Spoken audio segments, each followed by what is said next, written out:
What is good everyone, and welcome to part 11 of What If Goku Trained Deku. I hope you guys have been enjoying the series so far. If you guys liked it, then make sure to like, subscribe, and hit the bell notification for more videos in the future. I hope you all enjoy the video and have a good time. After the first matches are done and over with, our protagonist is seen talking to Momo, Uraraka, and Ida. Momo tells Izuku, "Hey, don't you dare go easy on me during our match. I will give you everything I got, so you better do the same.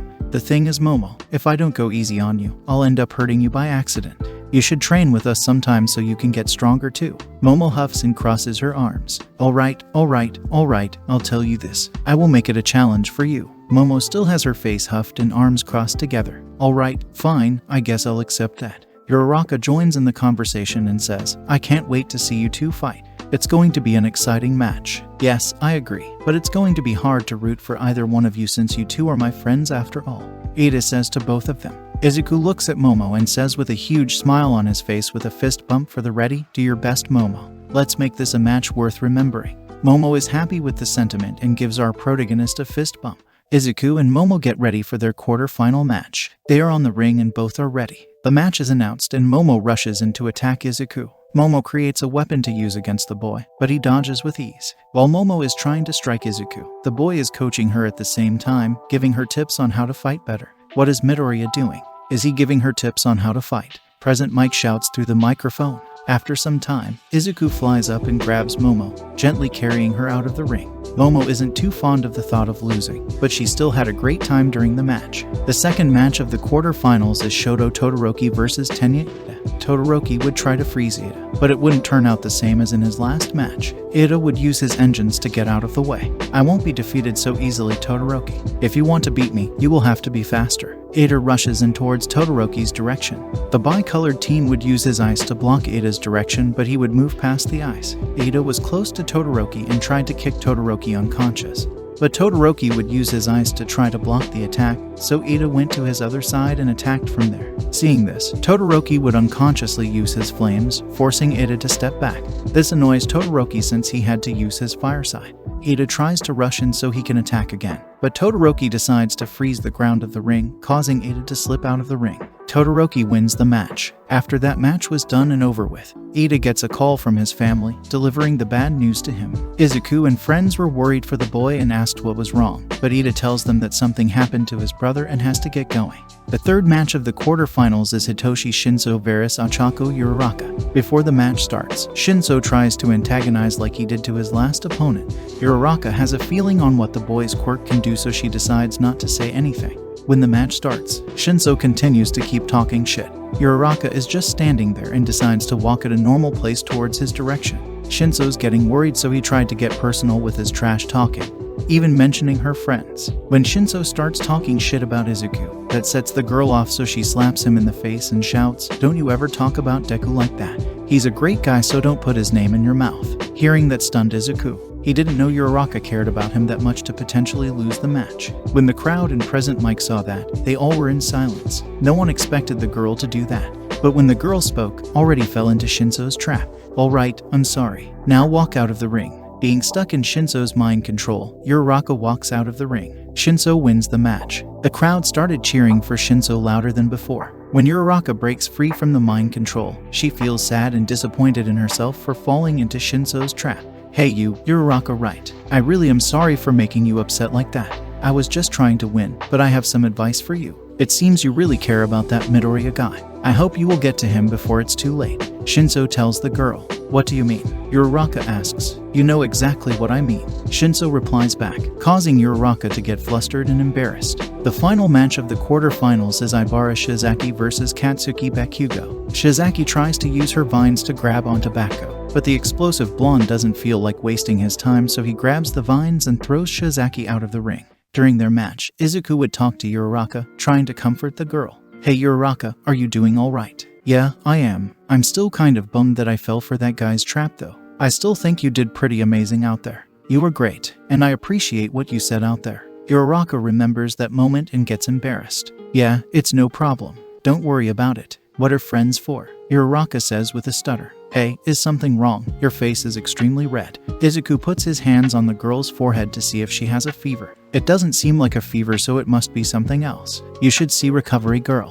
Uraraka waves her hands around and shouts, "It's nothing. It's nothing. I'm doing all right. You should get on going. Don't want to miss your next match for the semifinals." "Yeah, that's true. Hope to see you around after my match." "You will. I'll be watching, so good luck out there." Now it's time to move on to the semifinal matches. Izuku was about to get ready for his match with Todoroki. On his way to the ring, Endeavor bumps into our protagonist. "Oh hey, I was looking for you. You were looking for little Almi. I must be very special. So why were you looking for me? Hopefully nothing weird, or else I'll get Chris Hansen on the line," Izuku said playfully. "Huh, what? No, I saw your fights. Your power was pretty impressive. I guess that's what happens when you train with that Goku guy.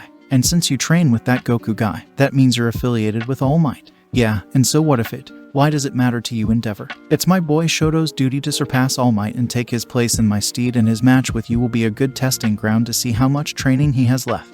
So make sure you go all out. Don't disgrace yourself and him by holding back." That's all I wanted to say. Endeavor was about to walk off until Izuku releases his inner Bakugo and shouts, "What, you think I would help an abusive piece of human filth such as yourself? If daddy wants attention from his son, then maybe stop being the human scum you are and figure your shit out yourself." Izuku walks off, shocking Endeavor. The boy didn't know he had it in him to do such a thing, but he knew it was well deserved. Izuku and Todoroki are in the arena, waiting for the match to get announced. While they were waiting, Izuku tells Todoroki about the crap Endeavor tried to pull. "Yo Todoroki, your dad cornered me earlier. He wanted me to go all out on you. Pretty sure he wanted me to get you to use your fire side." Hearing this made Todoroki angry. "What did you say to that bastard?" "I basically called a human abusive piece of human filth and scum and told him to figure out his own crap for himself," Izuku tells the bi-colored teen. Todoroki laughs, feeling relieved that Izuku didn't put him up to anything.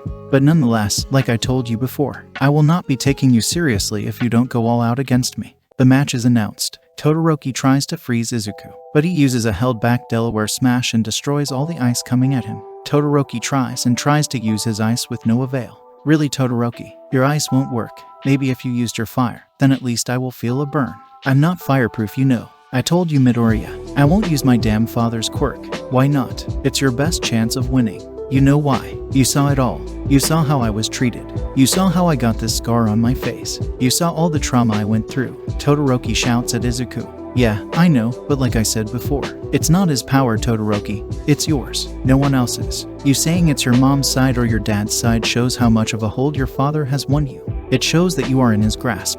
It shows that you have already let him win. So take control and show the world that it's your power and no one else's." The words of Izuku inspired Todoroki to light the fire within the boy, causing him to burst into flames. Izuku was excited to see this. He was happy that Todoroki is using his own power, slowly getting out from the grasp of Endeavor. Todoroki knew he wasn't going to win, even with his fire, but despite that, he went all out on his one attack.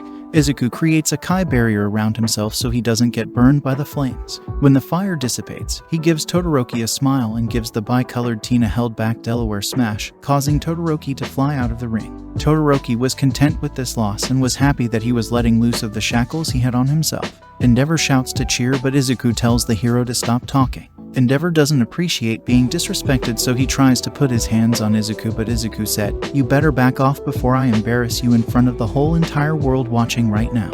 You know I can easily kick your ass, Endeavor, so back off. You know what? Try me, kid." Izuku's Kai starts flaring up, causing the debris around him to float up. Endeavor sees this and feels the pressure Izuku is causing, so he slowly backs off. The crowd sees this and wonders what's going on. Endeavor feels humiliated. He could tell that Izuku is definitely stronger than him and it infuriates him. A hero feels a need to get stronger but has too much pride to ask Goku to train him too. The last match of the semi-finals would be Katsuki Bakugo versus Hitoshi Shinso. When the both of them went up to the arena, Shinso started with his normal plan of talking shit to get Bakugo to talk.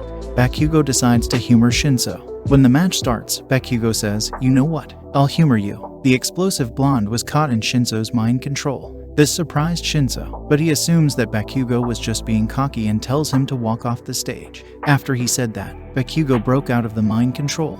"What? How in the world were you able to break out of that?" "No one could break out of my control. Spiritual control, bitch. Learn about it sometime."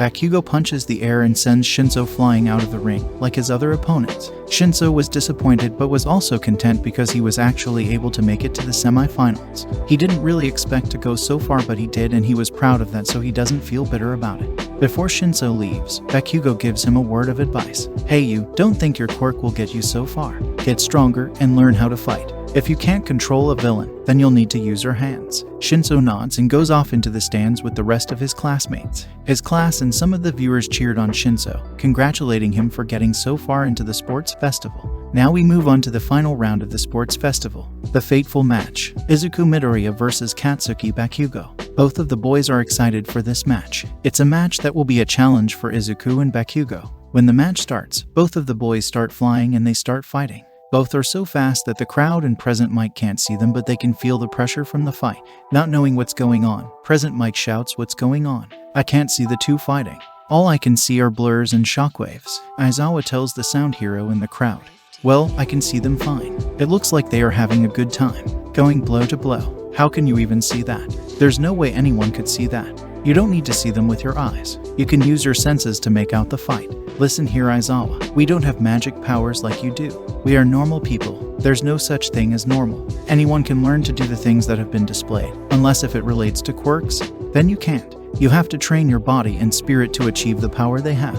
You need to teach us your ways, Aizawa. Maybe one of these days, just maybe, the audience gets in a frenzy, and so does everyone in the UA. They want to learn how they can get as strong also. While Bakugo and Izuku are fighting in the sky, Bakugo knows that he isn't strong enough to beat Izuku in his base state, and the green-haired boy hasn't even used one for all. I didn't want to do this, but I will have to use that technique for a chance of winning. Kaioken times 12. Bakugo uses his max Kaioken of times 12. Izuku is impressed by Bakugo's power and is forced to use some of one for all. Izuku uses a little bit of full cowling to average around the same strength as Bakugo. Stop holding back on me, Deku. I know you can do a lot better than this, so fucking take me seriously. Alright Kachin, let's do this. Full cowling. Izuku uses more of one for all full cowling while they are in the sky. The two are landing blow to blow. Izuku is surprised that he has to use one for all in this fight, but is very excited. He doesn't want to keep on using more power so he can keep the fight lasting, but he knows he will have to end it eventually. Hey Kachin, let's end this with a beam struggle. Winner takes all. Bakugo doesn't mind and is happy to hear this. I will show you, Deku. Get ready for my ultimate move. Both charge up their beams. Izuku charges up a Texas Kamehameha and Bakugo charges up an AP Kamehameha. The crowd and present mic are wondering what the two are doing in the sky. What's going on? Seems like the two stopped, but all I see is a light emanating from both of their hands. Aizawa tells present mic. They both are charging up for their final attack. You guys better have sunglasses because it will be a light show. The two launched their final attacks. It was an amazing display. Izuku's attack overtook Bakugo's and the explosive blonde dropped from the sky outside the arena. Izuku Midoriya won the sports festival. Izuku flies down and helps Bakugo up. After that amazing battle, it was time for the top 3 to get their rewards. All Might appears and hands the first place medal to Izuku and pats him on the head. I'm very proud of you, young Midoriya. You did amazing. Then the hero gives the second place medal Bakugo and gives him a hug. You were amazing out there, young Bakugo. You showed an amazing display of power and you've come so far since we first met. All Might then gives the third place medal to both Todoroki and Shinso. Young Todoroki, you were able to conquer and overcome, and young Shinso, you were able to make it so far with such an amazing quirk. Make sure to train your body and mind though. Your quirk will only get you so far. Shinso was happy to hear those words coming from All Might. He will take the advice from Bakugo and All Might to heart and become stronger. All Might gives Shinso and Todoroki his card and says, if you guys want to get stronger like young Midoriya and Bakugo, then give me a call and I'll get my friend Goku to help you. After all of that, Izuku goes to celebrate with Goku and All Might. Izuku's friends, besides Ida since he's gone, congratulate him on his victory. Young Midoriya, since you won, let me treat you and your friends to a buffet on me. Goku gets excited hearing a buffet, says to the hero, buffet, let's go, go, go, I wanna eat. Of course you do, Goku. All Might and Izuku couldn't help but laugh at Goku's antics. Momo was thinking of giving Izuku something since he won, but has no clue on what she wants to give him. Then the girl remembers the gift Inko gave the girl. She blushes but doesn't feel that she's ready for that yet.